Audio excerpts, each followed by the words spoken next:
যদি সিরিয়াল একটা সিট পাওয়ার জন্য ওই সমস্ত গোমরাদের সঙ্গে মিলে যায়, উনিও গোমরা।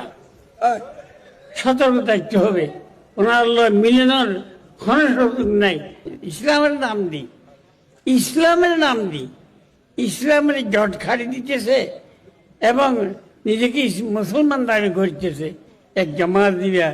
ওনারা যদি ইলেকশনের মাধ্যমে এ হুকুমত পায়, তাহলে জামাত বাংলাদেশে থাকতে পারবো না। ওই জামাতকে যারা বাংলাদেশকে বিতাড়িত করার চেষ্টা করতে হবে, কারণ ওনারা নাস্তিকের থেকে বড় খতরনাক। নাস্তিক হয় না মানুষ, মানে ইসলামের নাম দিলেই ইসলামের মানে মুসলমানরা, নাস্তিকের ইসলামের খেলা বলে, তাদের নাস্তিকের কাছে মুসলমান যায় না, কিন্তু ইসলামের নাম শুনলে তো মুসলমানরা। ওনারা ইসলামের নাম দিই ইসলামকে ধ্বংস করতেছে। সাহাবাদের দুশমন, আল্লাহর গজব না হোক, এখন ওনারা যা বলতেছে হযরত উমর রাদিয়াল্লাহু তাআলা দর্শনকারী ছিল, এইরকম কথা বলে। আবার ওনারা মুসলমানের দাবি করে, ইসলামের দাবি করে।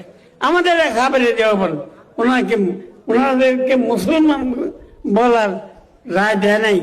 হযরত মদিনা রাহমাতুল্লাহ আলাইহি নিজে ফরমাইছে যে আমাদের ইসলাম আর মওদুদির ইসলাম এক না।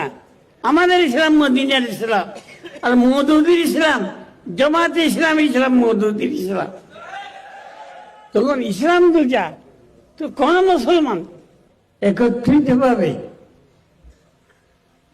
এই বদিনী কুফরি এলহাদ বাংলাদেশ থেকে হাজার দূর করার জন্য একত্রিতভাবে চেষ্টা করা।